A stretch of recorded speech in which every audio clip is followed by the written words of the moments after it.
से बोलिए शंकर भगवान की जय, पार्वती मैया की जय, कार्तिके बाबा की जय, लीलम दीदी की जय, हरिंदर भैया की जय, गौरी पुत्र गणेश की जय, हर हर महादेव। आप सबन के गुरु बहना हम सुनावे जात मानी शिव चर्चा के कहानी। जौन कहानी सुनातनी कथा सुनातनी हमरे कहानी के कथा के जरूर आप सबन सुनम, शुरू से अंत तक सुनम। कथा सुन के जरूर कमेंट बॉक्स में हर हर महादेव लिखम। अब बताई सबन हमार कथा सुन के आप सबन के कैसन लगल बाटे सबन बताई। एक गांव रहल तो गौवा में एगो बूढ़ी रहली।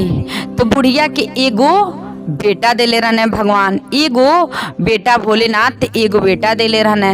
तो जब एगो बेटा उनके रहल, उनके धन दौलत बहुत ज़्यादा रहल, सब कुछ रहल, घर बनवले रहली, चारों ओर से घर रहल, बीच में अगना रहल, मनो बहुत अच्छा से घर ओर बनवले रहली। लेकिन वो गौवा में शिव चर्चा के भोले जी के लोग रहल, गाँव में शिव चर्चा लोग कहवात रहो, भक्त लोग रहल। तो इनके जब केहू कहवावे अपन शिव चर्चा केहू कहवावे तो कहल जाला कि जैसे कि कथा वथा कुछ भी होला तो एक दूसरे के घरे कहे मनई जाने।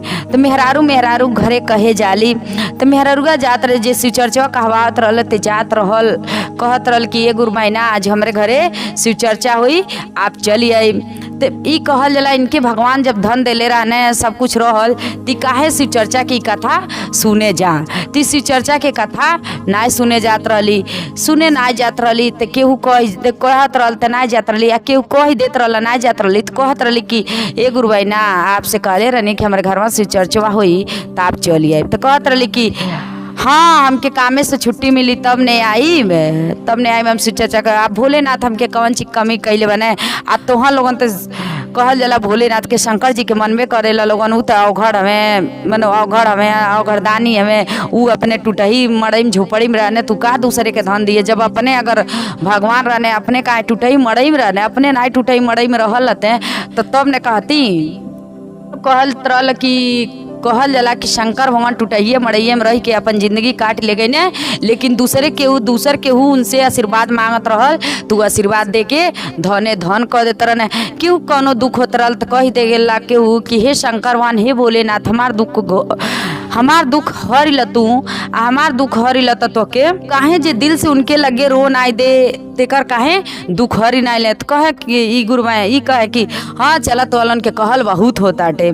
तो जे शिव भक्त के पुजारी रहल, जे शिव चर्चा के कथा शिव चर्चा कहवात रहल, सुनत रहल, तेके जे कहवात रहल तेकरे घरे कोनो बीमारी नाई रहत रहल। तेकरे लइके 2 रुपया कमाई होखे, लेकिन बहुत अच्छा से लोग रहे अपन खुशी दिल से। इनकरे धन रह के का करी जब इतना धन रहल। लेकिन इनकर पति देव जौन रहने हमेशा बीमार रहत रहने, हमेशा दवाई चलत रहल। तो पर तब वो कुछ कहत रहे। लेकिन कौनो गुरुवाइना लोग कहत रहे अरे चलती अपन शिव चर्चा कहती, अपने घर में कहवा लेती, भोलेनाथ से कह देती हे भोलेनाथ हमारे पति देव के तू ठीक कर द, हम तुहार शिव चर्चा कहवाए। तू कहत रही हाँ इतना भोलेनाथ शंकर बड़ इतना इत्थी रहते। तो पार्वती जी जाके हमन में कूद के अपन प्राण नाय त्यागले रहती, हवन में कूद के वो अपन प्राण नाय त्यागले रहती। आ विष्णु जी अपन चक्र नाय चलौले रहते।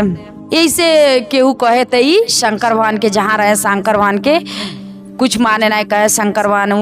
तो वो कहली कि अगर इतना मल्ले रहते तो अपने मेहरारू के वो बचा ले रहते, और हवन में नहीं कूदल रहती, और विष्णु जी उनके ऊपर चक्र नहीं चलोले रहते। कहली लोग ठीक सही, तू जौन कहत सही। लेकिन शंकर भगवान कहल जाला कि जब पार्वती मैया शंकर भगवान भोलेनाथ कहे ने कि तोहके तोहार बाप नाय पूछल बने तो तोहके जाए नाई बा, पर कहल जाला जाली अपने क्रोध में इनकर बाप नाय पूछले। तो तुहा लोगन के जब इहे तो अलोन के गुरबाइना तोहरे अंदर इहे सोच बा तो रौरे से हमका कह सके नी। हाँ जा हमरे जौन समझ आई हम तवन करब। जा शिव चर्चा अपने घरे लोगन कहवा लोगन, तू लोगन जा भोलेनाथ के पूजा पाठ कर लोगन, हम नाय करब। अब इनकरे भगवान एगो बेटा देले रहने, कहली कि बेटा सियान बेटा सियान हो गइल बा, बिहे लायक हो गइल बा, अपन बियाह शादी कर दी, आई अपन पतोई घर में करी, हम अपने पति देव के सेवा में लगल रह। आ कहल जाला जब पति देव ज्यादा सेवा जब ज्यादा बीमार पड़ल रहे, ज्यादा वैसा एकदम लचक जा जब तब उनके कुछ समझत बुझत नाई रहली, मनो उतना अपने पतियों देव के उतना मानत सम्मान नाई करत रहली। कहली कि अब बेटा सियान हो जाता, अपन बियाह शादी कर देतनी, अब हम आराम से पतोई आई, हम बैठ के खाई, पतोई कार करी, हम बैठ के खाई। अपन कहल जाला बहुत फैशन से रहत रहली, अपन झाड़ बहार के रहत रहली, धन रहत रहलवे, सब कुछ करत रहली है। लेकिन कहल जाला कि बस भिक्षा वाले आवे तो एक मुट्ठा दान दे दें, एक मुठवा उ दनवा दे दें, उतना उ अपन कर्तव्य बनावत रहली कि एक मुट्ठा दान दे दें, कुछ होके तो दनवा दे दें। तो उसे उनकर बेटा सही रहना। जब बेटा अपने बेटा काली विवाह शादी कर दी, अपन बियाह कैली, पतोई घरे आयल। जब पतोई घरे आयल अपन पतोई बियान वाले कहतिया कि ये मम्मी हम तनी शंकर भगवान के कहीं भोलेनाथ के मंदिर वंदिर ना आए बतन। शंकर भगवान के सावन के समय रहल, सावन के समय रहल। पतोई कहलस कि कहीं भोलेनाथ के मंदिर उंदिर लाए बटे, अब भोलेनाथ के मंदिर उंदिर रहत तनी पूजा पाठ करे जैती, कहाँ शंकर भगवान के कहीं मूर्ति ना फोटो ना बा कि हम घर में अपन पूजा पाठ करती। कहली कि तू आयल बलू एगो ढोंग करे आयल बलू, हमरे घरे सावन में मीट मछली सब खाइल जाला, कुछ बराव नाई होला। सब कहली कि नाई मम्मी सावन में मीट मछली नाई खाइल जाला। कहली उनकर सास तोरे कहले से नाई खाइल जाला। कहली कि नाई हम शंकर भगवान के बिना पूजा कैले हम कहल जाला कि हम एगो जल नाई पियब। शंकर भगवान के पूजा कैले सावन में, सावन के सभी एक महीना शंकर भगवान के भोलेनाथ के पूजा पाठ बहुत ध्यान से करत रही। कहली सावन में बिना एक ठोप बिना जल ना पियब, बिना भोलेनाथ के पूजा पियले शंकर भगवान के ऊपर हम एक लोटा जल ढाल ले तबे जल पियम। कहली कि जा तुहार नौटंकी स्टार्ट हो गए, जा तू पियो ना, लेकिन हम शंकर भगवान के पूजा पाठ हमरे घर में कौनो देवी देवतान के पूजा पाठ नहीं होला। कहली पतोई कहली, लेकिन पहन अपने पति देव से कहली कि ये पति देव से कहली कि यार औरे लिया चलती, अब बिना भोलेनाथ के पूजा पाठ कैले सावन के समय आयल बा, अब पूजा पाठ कैले हम बिना हम जल नहीं पियम। कहने कि कैसे हम लिया चली, जब महतारी हम महतारी कहीं ले जाएगे तबे न हम जाई, महतारी के बाद हम कैसे टाल सकी। तू कहली कि कहने कि हम तुहार पत्नी नहीं है। कहली कि काहे तू हमार पति हो, हम मेहरारू हैं। ये बतिया उनकर पति देव कहली अरे शिव गुरु हमारो जो सुनती रौरे बतिया न हो, अरे शिव गुरु सुनी लेती हमारो जो बतिया न हो। हमरे जो पति के रौरे मनावती ये शिव गुरु ना, ये शिव गुरु ना। हमरे जो पति देव के रौरे मनावती जो रौरे ना, उनके जो शिव गुरु रौरे मनावती जो आई थी ना, रौरे जो लगवा शिव गुरु हमहू जो आई थी हो, जलावा जो ढरती ओ जलावा जो ढरती। ऐसे शिव गुरु से अपन कह के शिव गुरु से कहेली ते माने न, लेकिन इनकर पति देव घर से बाहर सोचे लिया गए। जब घर से बाहर लिया जाने तो ले उनकर माई कहेली तू कहाँ लिया जाता रोद, ना जाली घर में अपने बेडे पे सूझ जाइए, अन्न जल त्याग दिए, सब कुछ त्याग दिए। 2 दिन बीती, 4 दिन बीती, 5 दिन बीती, 6 दिन मिले। कहल जला अन्न जल जब सब कुछ त्याग दीजिए तेकरे देही में कोनो जान रही, तगे कोनो हिम्मत नाय रहेला, उठे भर के कोनो शक्ति नाय रहेला।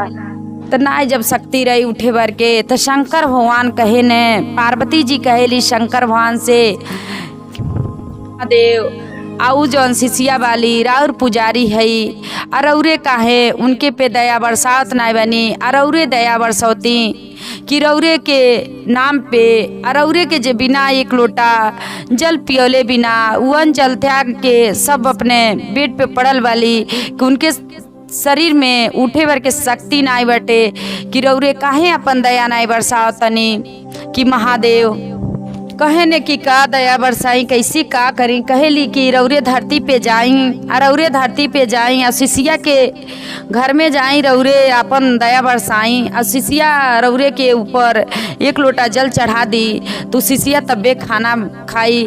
अब कहीं कहल जाला कि एगो पाथर नहीं पाती है कि पाथर भी पूज ली कहीं जब घर से बाहरे शिशिया जाली नहीं थे कैसे पूज पाई हैं। तो शंकर भगवान कहे ने कि पार्वती मैया से कहे ने कि ठीक बा तू कह तलू तो ठीक बा हम जा तनी। तो शंकर भगवान कही के पार्वती जी से आवे न तो आई है तो उनकर जौन बढ़न के अगना रहेला तो वही अगना में अपन पाथर बन के वही जा आप रहिए ओई जब अपन पाथर बन के रहिए शंकर भगवान अपन पाथर बन के जब रहिए तिनकर बेटवा जब आवे ने तिनकर बेटवा आवे ने तो कहे न कि जाके महतारी से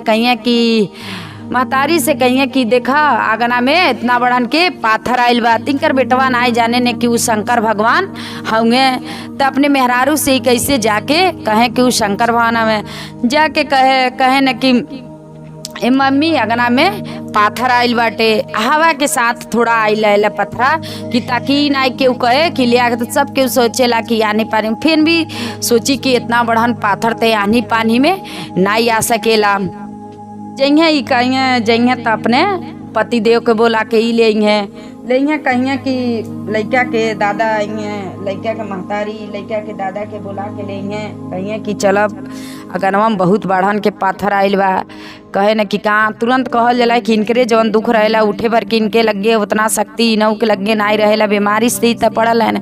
लेकिन भोलेनाथ के महिमा देखई तुरंत ही खूब बढ़िया हो जाने भोलेनाथ तब वो ही नहीं सोचे ने कि हाँ भोलेनाथ उ पथरा हमरे घरवा में आइल बा तो हम इतना बढ़िया हो गइल बानी। लेकिन वो सोचे ने कि हमके दवैया होत रहेला तो डॉक्टरवा कहले रहेला कि रौरे के धीरे धीरे सूट कई दी तो रौर ठीक हो जा तू कहे ना कि ठीक बा चला का करे बा कुदारी लावो इनके ना जब उठा फेंका लोग सोचेला ना उठ के उठा फेंका कहे ना कि लाओ एक गड़ा खोन के अगनवे में एक तोरे कर देवल जाए ऊपर से माटी डाल देवल जाए अपन प्लास्टर कटा देवल जाए इतना बढ़न उ पाथर रहेला कि उठे भर के नाई सा रहेला।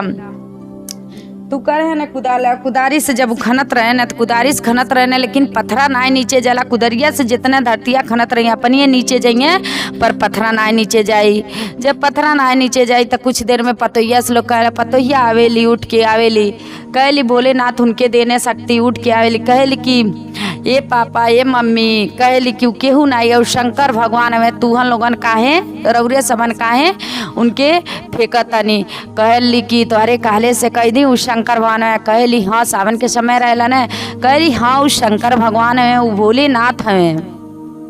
कहेली शिशिया शिव गुरु दया बरसवती रौर दाए वाये शिव गुरु दया बरसवती शिव गुरु रौरे जो दया हो दया बरसवती जो दया बरसवती रौरे पे जलवा शिव गुरु आये के लोटा धरती हो आये के लोटा जलावा जो हम झी जो ढरती हमरो जो दया शिव गुरु रौरे जो सुनती हो दया सो सुनी जो ही लेती शिव गुरु।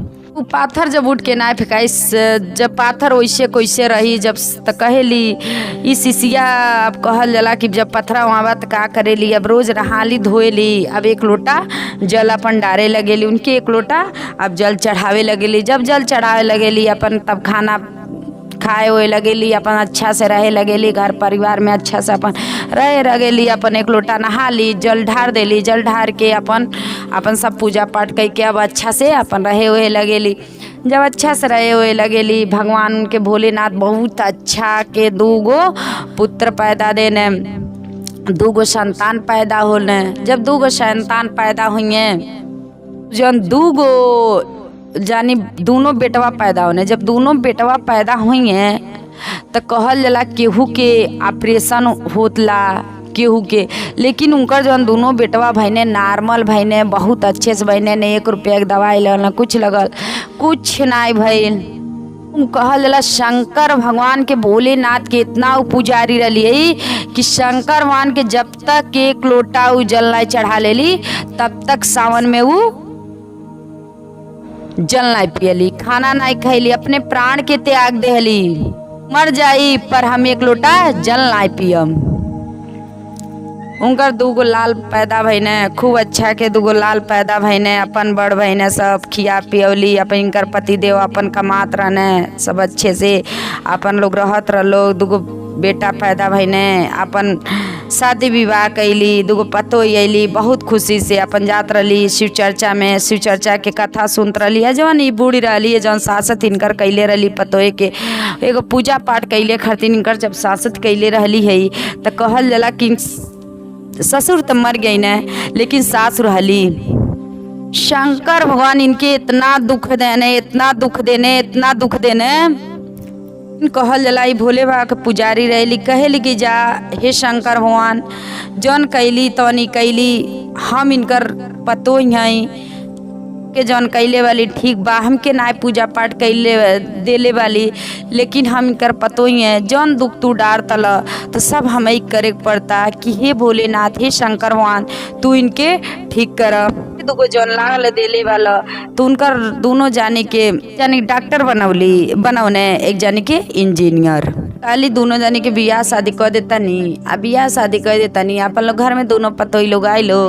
हम कहल जाला कि इनके सेवा सत्कार में अपन लगल रह, सेवा सत्कार कर, बियाह शादी करेली, दूगो घर में पतोही आवेली अपन, आ बूढ़ा के सेवा सत्कार में रहली। लेकिन कहल जाला शिव चर्चा में जाली तो कहेली कि हे गुरु, कहली कि हे महादेव, आऊ जौन कैली, लेकिन जाए दी कि हमरे तरफ से वहाँ के संति हम करतनी कि जौन कुछ होता हमें ही उनकर एगो पतोही बानी। अरे कैली तो कैली, सब कहली, शंकर भगवान से कहली, सब गुरु बहनों से लोग कहली कि गुरु बहना लोग कहला जाए द तोहर सास रहली तो के बड़ा शासत करत रही। एगो शंकर भगवान तोरे अगना महीने तो मंदिर बनवा कहनी के तू मंदिर लाई बनवली, अनाय तो के पूजा पाठ करे देत रहली है, तो जाए द कहली कि जा दी सबन हमार सास रहली है। जौन कैली, लेकिन शंकर भगवान जब अगना में अने 3 आइन कहली, नाई गईने शंकर उठ के, लेकिन हमार हाथ ई नाई पकड़ली कि तू इनके पे 1 लोटा जल लाई ढरिया, छोड़ देली। कहली जा तुहार मन जवन तब अब करिह। तो हम करे लगनी, सब कुछ करे लगनी, अपन सास खरतीन ई दया मंगली। शंकर भगवान इनके उद्धार कैने गईली। अपन सास पतोही लोग खूब अच्छे से बाल बच्चा लोग रहत रह, लोग अपन मर्द मेहरारू सब लोग रहत रह।